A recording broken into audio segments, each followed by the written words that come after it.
तो last part में हमने देखा था कि जियान डांस करते हुए सोचता है, मुझे आश्चर्य है कि क्या वो सच में मुझे नाचते हुए देखना पसंद करता है।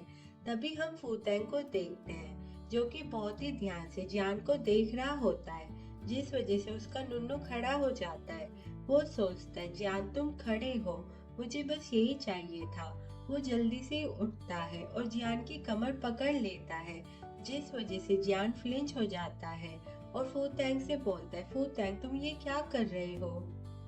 मैं नाच चुका हूँ और बस यही था। मैंने ये डांस केवल तुम्हारे लिए किया। ये सुनकर फूतेंग जियान के फोrehead पर किस करता है और बोलता है, हाँ तो फिर किसी और के लिए ये मत करना, ये सिर्फ मेरे लिए होगा। मैं ही तुम्हें डांस करते हुए देखूंगा। ये बस एक छोटा सा राज है जो तुम्हारे और मेरे बीच रहना चाहिए। जियान बोलता है, ठीक है मैं समझ गया। ये सुनने के बाद फूतेंग जियान को अपनी गोदी में उठा लेता है और बोलता है, अब तुम पसीने पसीने हो गए हो, चलो मैं तुम्हें नहला देता हूँ।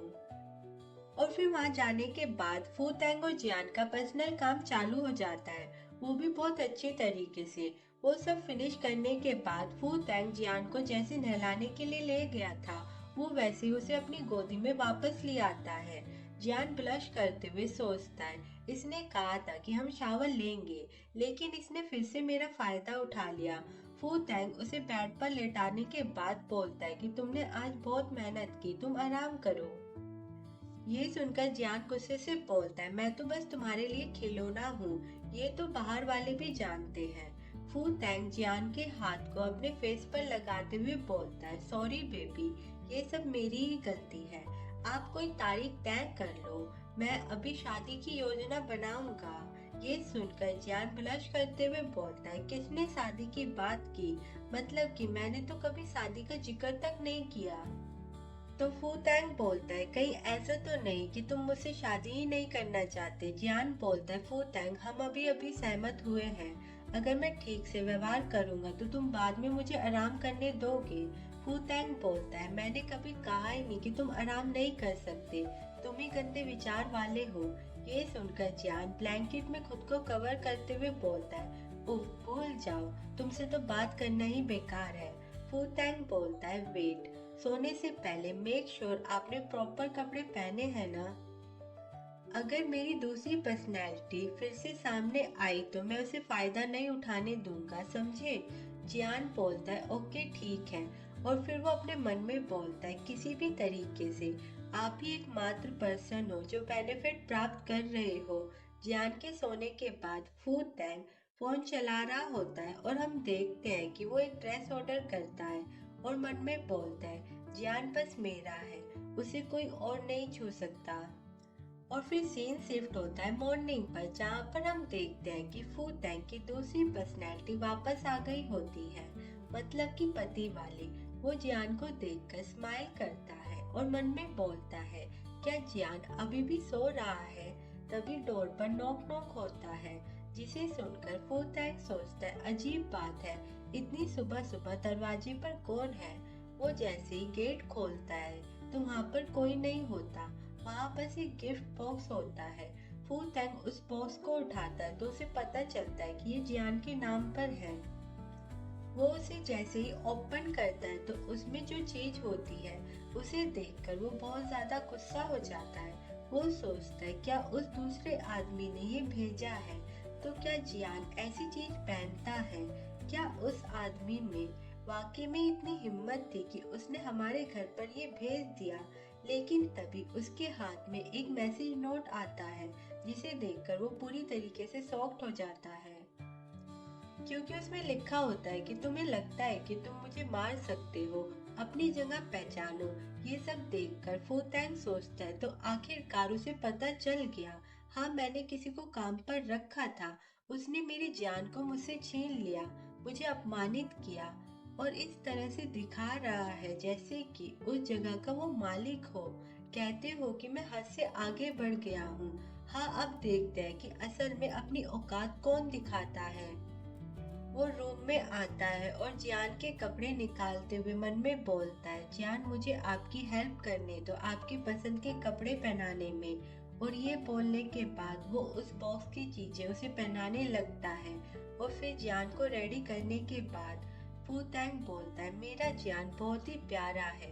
कौन जानता है वो कितने लोगों को अट्रैक्ट करता है अपनी साइड। यही कारण है कि मैं तुमसे इतना प्यार करता हूँ और तुम्हें इस सारी दुनिया से छिपाकर रखना चाहता हूँ, ताकि कोई इंटरफेयर ना करे मेरे और जियान के बीच में। वो ये बोलते हुए जियान को सहला रहा होता है कि तभी जियान बोलता है, hubby my back hurt so much. ये सुनकर फूतैंग उसकी कमर को रफ करते हुए बोलता है, लाओ मैं इस पर मालिश कर दूं। जियान जैसे ही अपनी ड्रेस देखता है तो वो पूरी तरीके से शॉक्ड हो जाता है और फूतैंग से बोलता है, रुको, क्या ये सब तुमने किया? फूतैंग बोलता है, हाँ, ये आज सुबह आपके लिए भेजा गया था। तो तुम्हें इस तरह की चीजें पसंद है ना? मुझे तो पता ही नहीं था। ये सुनकर जियान अजीब सा फेस बनाते हुए बोलता है, डार्लिंग, मैं तो तुम्हें बस सरप्राइज देने की कोशिश कर रहा था। सोचा नहीं था कि तुम्हें इस तरह से पता चलेगा। ये बोलने के बाद वो अपने मन में सोचता है, अरे यार, ये क्या बकवास है।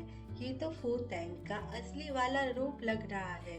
अब दूसरे वाला तो बिल्कुल ही शक्की लग रहा है। उफ, मैंने अपना कंट्रोल छोड़ ही दिया।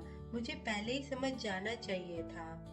तभी फूतैंग जियान के करीब आता है और बहुत ही वियर्ड वॉइस में बोलता है, बहुत ही बढ़िया, तुम्हें ये पहने देखकर सच में मुझे बहुत ज्यादा खुशी हो रही है। ये बोलकर वो अचानक से जियान के ऊपर आ जाता है, जिससे जियान फ्लिंच हो जाता है। फूतैंग बोलता है, मैं इतना खुश हूँ कि मेरा दिमाग अभी कंट्रोल में नहीं है। ये बोलते हुए वो उसे डार्क वे में हिट करता है, जिससे जियान बोलता है, हे, बंद करो मुझे मारना। ये सुनकर फूतैंग बोलता है, ये कपड़े तुमने खरीदे हैं ना, इसका मतलब तुम्हें अच्छा लगता है जब मैं तुम्हारे साथ ऐसा व्यवहार करता हूँ। जियान बोलता है, नहीं। ये बोलने के बाद वो अपने मन में रोते हुए सोचता है, इस निकम्मे पति को गुस्सा आ रहा है क्या, जो वो ये सब कर रहा है? क्या ये मुझ पर अपना गुस्सा निकालने की कोशिश कर रहा है? वो बोलता है, हे फूतैंग, क्या आजकल तुम्हारे पास सुबह सुबह कोई काम नहीं है क्या? कैसा रहेगा, तुम अपने काम निपटा लो, मैं बाद में तुम्हारे लिए लंच लेकर आता हूँ। ये सुनकर फूतैंग बोलता है, ओह, गुड आइडिया, मैं तुम्हारा वेट करूंगा। और फिर सीन शिफ्ट होता है। हम जियान को देखते हैं, जो कि फूतैंग के लिए लंच लेकर जा रहा होता है और सोचता है, मुझे नहीं पता कि क्या गड़बड़ है, लेकिन फूतैंग की दूसरी पर्सनैलिटी का आज बिहेवियर बहुत ही अजीब था। बेहतर होगा कि मैं सेफ रहूं और उसे शांत रखूं। वो ये सब कुछ सोचते हुए जा ही रहा होता है कि तभी उसे कुछ डाउट होता है कि कोई उसका पीछा कर रहा है। वो जैसे ही पीछे मुड़कर देखता है तो तब तक कोई पर्सन आकर उसे बेहोशी की दवाई सुंघा देता है, जिससे जियान झटपटाते हुए बोलता है, आप कौन हो? आप क्या करने का ट्राई कर रहे हो? प्लीज मुझे जाने दो, मुझे छोड़ दो। लेकिन वो पर्सन जियान को ब्लैंक आउट करने में कामयाब हो जाता है और फिर सीन शिफ्ट होता है, जहाँ पर जियान को किसी ने बहुत ही अच्छी तरीके से बांध कर रखा होता है। जियान जैसे ही अपने हाथ पैर हिलाने की कोशिश करता है तो वो हिला नहीं पाता। वो सोचता है, ऐसा लग रहा है कि मैं बहुत टाइम से गायब हूँ।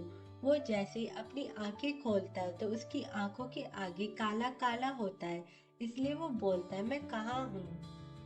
और अचानक से उसे याद आता है कि फूतैंग को किसी ने बताया था कि उसे डार्क वेब पर एक पोस्ट मिली थी। बाय तैंग ने एक बार जियान को उसी वेब पर भेजने के लिए इनाम रखा था। ये सोचने के बाद तो जियान पूरी तरीके से डर जाता है और सोचता है, ऐसा नहीं हो सकता। बाय तैंग मुझे किडनैप नहीं करा सकता। वो मुझे कहीं नाइट क्लब भेजने की कोशिश तो नहीं कर रहा है ना? फूतैंग, तुम कहाँ हो? वो स्ट्रगल करते हुए बोलता है, सिस्टम, मेरी हेल्प करो, मैं खतरे में हूँ। लेकिन सिस्टम की साइड से बस ये आता है कि वो अभी ऑफलाइन है। अगर आप उसको कोई मैसेज देना चाहते हो तो दे सकते हो। तभी जियान को किसी के पैरों की आवाज आती है। तो आपको क्या लगता है कि जियान को किसने किडनैप किया? क्या जियान को कोई बचा पाएगा या नहीं? आगे स्टोरी देखने के लिए चैनल को सब्सक्राइब करें और अगर आपको ये वीडियो अच्छी लगी हो तो लाइक करें और कमेंट करें।